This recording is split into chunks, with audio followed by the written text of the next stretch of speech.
8:30 del mattino. Starting point Kailash Kora Trekking. Andiamo. In realtà c'ho un po' d'ansia perché non sono mai andato a queste alture, quindi non so il mio corpo come possa reagire.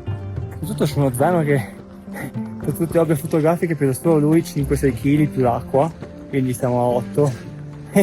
Sarà una bella missione. Il trekking del Kailash si snoda per 52 km intorno alla montagna per la durata di 3 giorni, raggiungendo il punto più alto a 5600 metri. Sul sentiero sono presenti tea house dove è possibile fare fornimenti e monasteri che fungono da rifugio per la notte.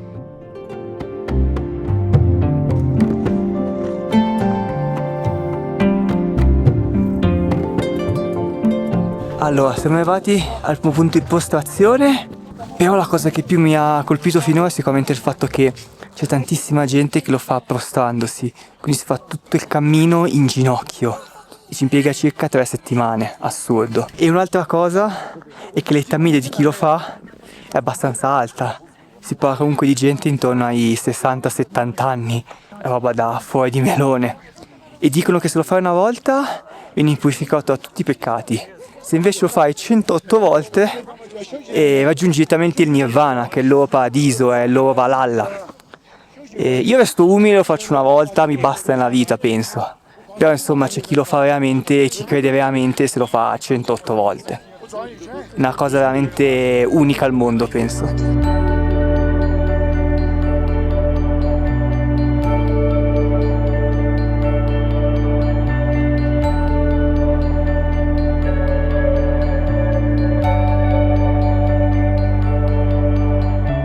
La prima parte del sentiero è abbastanza pianeggiante, con le montagne che fanno da cornice a questa valle immensa.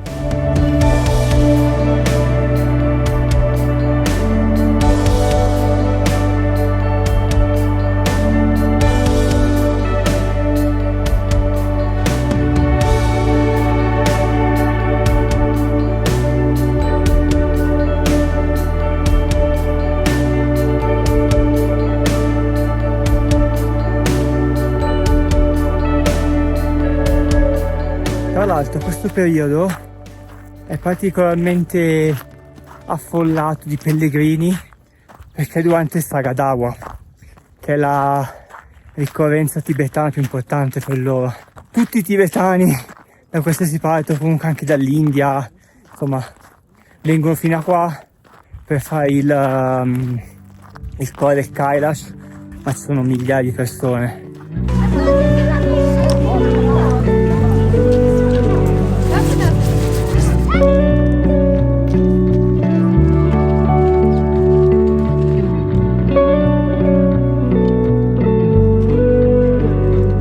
La cosa che più ha attirato la mia attenzione sono gli abiti tradizionali delle famiglie che si portano dietro pure i bambini. Per noi può essere un semplice trekking escursionistico, per loro è molto di più.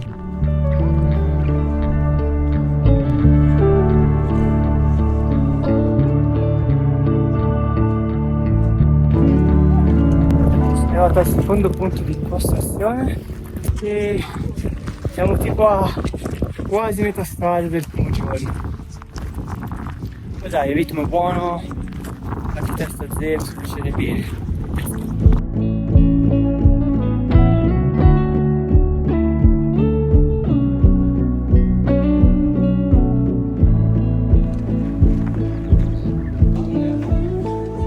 Ok, pausa pranzo, siamo arrivati a una guest house, non so come chiamarla.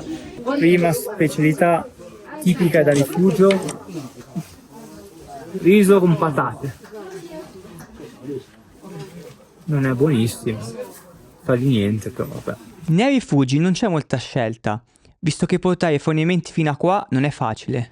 Molta gente si mangia lo zampa, una farina d'orzo tostata, impastata a mano con tè al burro di yak o con acqua calda. È il cibo identitario del popolo tibetano. Bene, dopo questo l'autopranzo più o meno ci siamo rifocillati. Poi abbiamo fatto l'errore, cioè non è stata colpa nostra perché c'è un botto di gente e quei tempi sono molto biblici.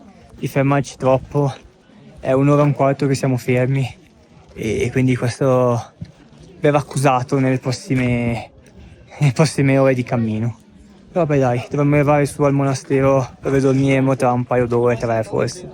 Comunque già detto, ma lo ridico, queste persone che lo stanno facendo postandosi hanno un rispetto totale, perché hanno una certa età e lo fanno semplicemente per il credo, non per soldi o comunque per fama, cioè, cosa che noi fossi occidentali abbiamo un po' perso, no? Questa cosa del credo, e invece loro ci tengono ancora molto.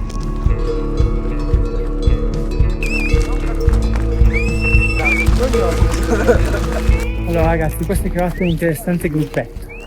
Siamo io, signora qua, lui che prega e una bella mandria di yak col contadino. Nel frattempo c'è anche il sole, fa caldo, anzi siamo a 4.900, quasi 5.000 metri, però è bello, molto bello.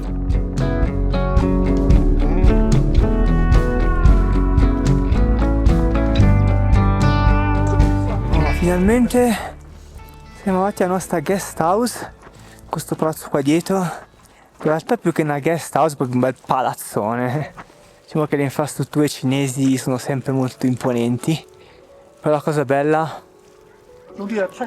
è il signore qua dietro che si fa chiamare Monte Kailash, che adesso è esploso in tutta la sua bellezza, splendore.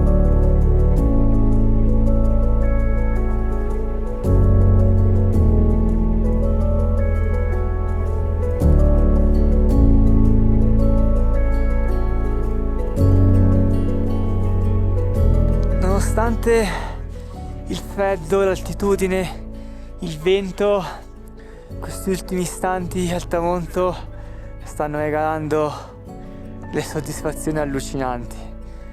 Wow, che bello, sono felice.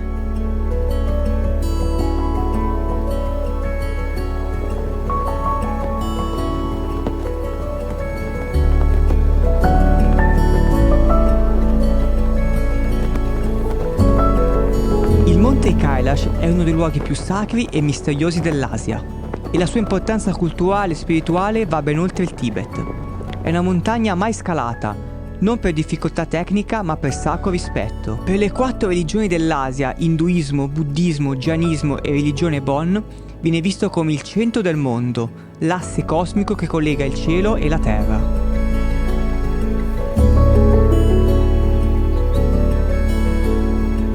Rientrati in guest house è tempo di godersi la cena. Se dovete mai fare questo trekking, la soluzione a tutto è l'instant noodles.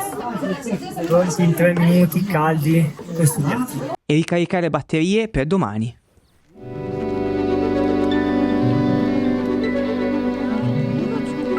Oggi iniziamo il secondo giorno di trekking, quello che dovrebbe essere un pochino più difficile, visto che andiamo su a 5.600 in una ascesa rapida di 200 metri, quindi quello sarà la vera challenge di questo trekking.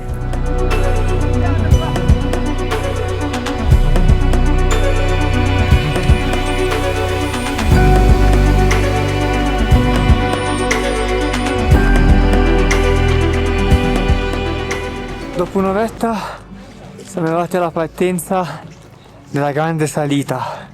Giusto perché ce l'abbiamo, tanto vale iniettarsi un pochino di ossigeno bello fresco. Una botta di vita.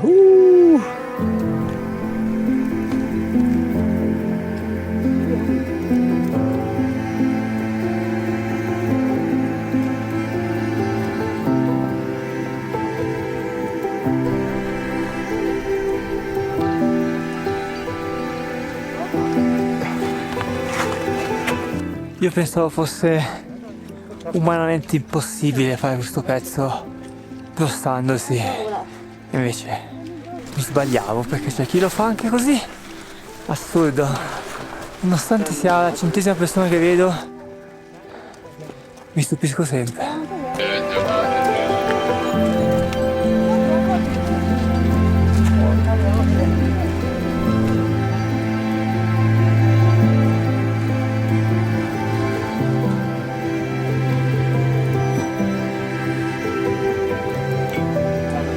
Alla fine sono arrivato 5.600 metri, nuovo record personale.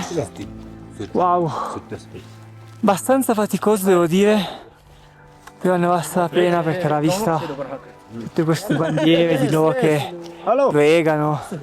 Io sto facendo un video mentre faccio il mio vlog. Non è che ho finito le prove, ho finito proprio il fiato.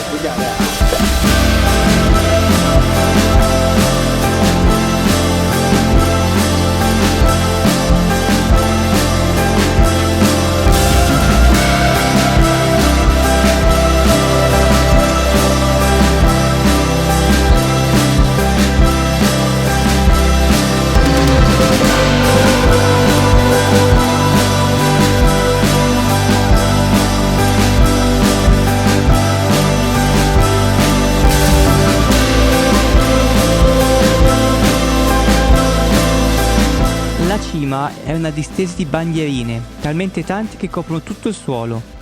I monaci incantano il loro mantra, mentre la gente prega con loro.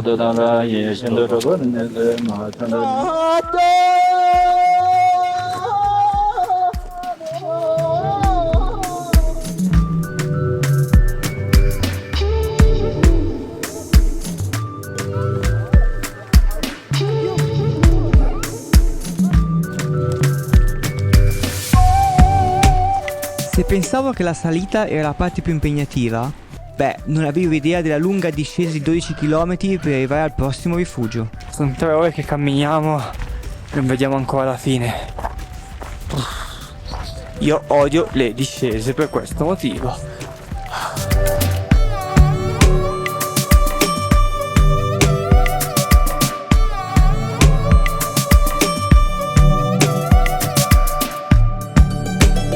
Dopo una giornata intensissima, finalmente siamo arrivati a Rest House. Sicuramente oggi è stato il giorno più duro, un po' per la salita, ma soprattutto per la discesa. Discesa di 12 km sul pietraio è proprio devastante. Vorrei farmi una doccia, ma non ci sono le docce, quindi penso mi butterò nel letto e muoio. Addio, ciao.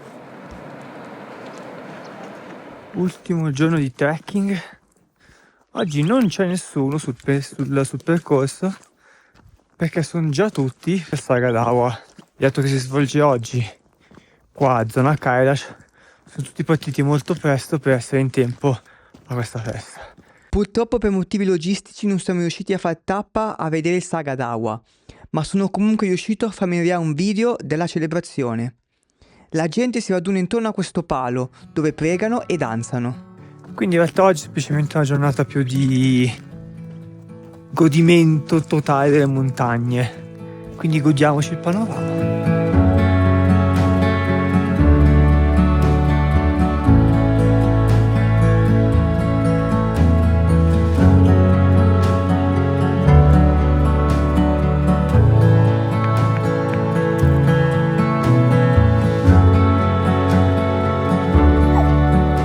E così, dove tutto è iniziato, tutto finisce. 3 giorni dopo, 52 km dopo, siamo riusciti a finire il trekking del Kailash. Missione compiuta.